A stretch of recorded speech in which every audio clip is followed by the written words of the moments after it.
അത് നമ്മളിപ്പോൾ തിരിച്ച് നോർത്ത് ഈസ്റ്റിലോട്ട് വരാം. ഇവർ പറയുന്നത് നോർത്ത് ഈസ്റ്റിൽ പോയി കഴിഞ്ഞാൽ മുഴുവനും ക്രിസ്ത്യാനികളായി, അവിടെ ഒരു ഹിന്ദുക്കളില്ല, അവിടെ ഒരു RSSകാർ, അവിടെ പോയി കഴിഞ്ഞാൽ വിദേശികളെന്നാണ് പറയുന്നത്. അതിൻ്റെ ചരിത്രം എന്തോ?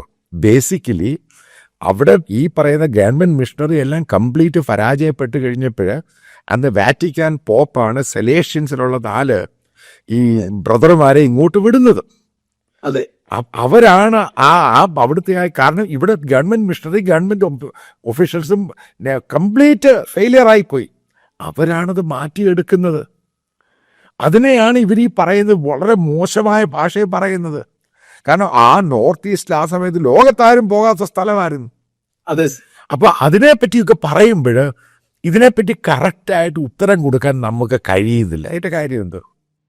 നമ്മൾ ഒന്ന് രേഖയാക്കി സലേഷ്യൻ മിഷണറിമാരുടെ സേവനത്തെ പറ്റി നല്ല പുസ്തകങ്ങളുണ്ട്. പക്ഷെ അത് ആര് വായിക്കുന്നു? സർക്കാർ അത് വായിക്കുന്നില്ല, നമ്മൾ ചരിത്രത്തിലില്ല. ക്രൈസ്തവ മിഷണറിമാരുടെ സേവനത്തെ പറ്റിയുള്ള പുസ്തകങ്ങൾ ആരും മനസ്സിലാക്കാറില്ല. ഞാൻ പറഞ്ഞ ക്രിസ്ത്യാനികളാ പറയുന്നത്. ക്രിസ്ത്യാനികൾക്ക് പോലും ഇത് അറിയത്തില്ലല്ലോ സാറേ. നമ്മുടെ സൺഡേ സ്കൂളിൽ പഠിപ്പിക്കുന്നില്ലല്ലോ. ക്രിസ്ത്യാനികൾ നിങ്ങൾ പരാജയപ്പെട്ടു. എന്തിനാ യേശുക്രിസ്തുവിനെ പറ്റി എന്താ നാണിക്കുന്നത്?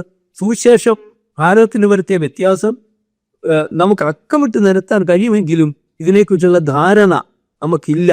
എന്നാൽ ചരിത്രം ഈ നാടുകളിൽ ഇറങ്ങുന്ന സാറിനെ പോലുള്ളവര് ഇത് പൊക്കിക്കൊണ്ട് വരുന്നുണ്ട്. ഇത് തീർച്ചയായിട്ടും നമ്മുടെ ആൾക്കാരെ പള്ളികളിൽ ഇത് പഠിപ്പിക്കണം, പ്രസംഗിക്കണം. പുസ്തകങ്ങൾ ധാരാളം ഇപ്പോഴുണ്ട്.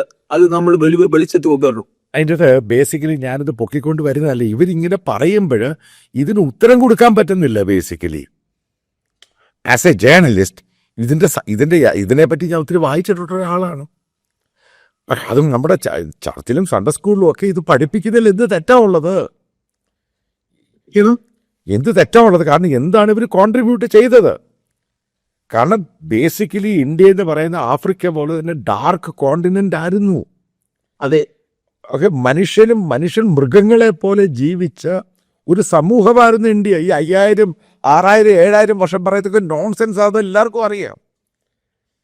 എന്നിട്ട് അവിടെ ഈ മാറ്റം ഉണ്ടാക്കി, എഡ്യൂക്കേഷൻ ഉണ്ടാക്കി, ഹെൽത്തിൽ മാറ്റം ഉണ്ടാക്കി, മനുഷ്യനായി ജീവിക്കാൻ പഠിപ്പിച്ചു.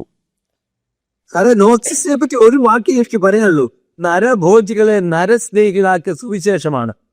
അല്ലെങ്കിൽ ഇന്ന് ഒത്തിരി അങ്ങോട്ട് BJP പോകത്തില്ലായിരുന്നല്ലോ. ക്രൈസ്തവ മിഷണറിമാർ നോർത്ത് ഈസ്റ്റിൽ പോയില്ലായിരുന്നെങ്കിൽ ഒറ്റ ഒരു മനുഷ്യനോട് പോകാനൊക്കത്തില്ലായിരുന്നു. അതെല്ലാം ക്രൈസ്തവ 1830 മുതൽ ക്രൈസ്തവ മിഷണറിമാർ, ബാപ്റ്റിസ്റ്റ് മിഷണറിമാർ അവിടെ ചെന്ന് അശ്രാന്ത പരിശ്രമം ചെയ്തു സാറേ. സലേഷ്യൻ മിഷണറിമാർ എന്തും മാത്രം ചെയ്യും.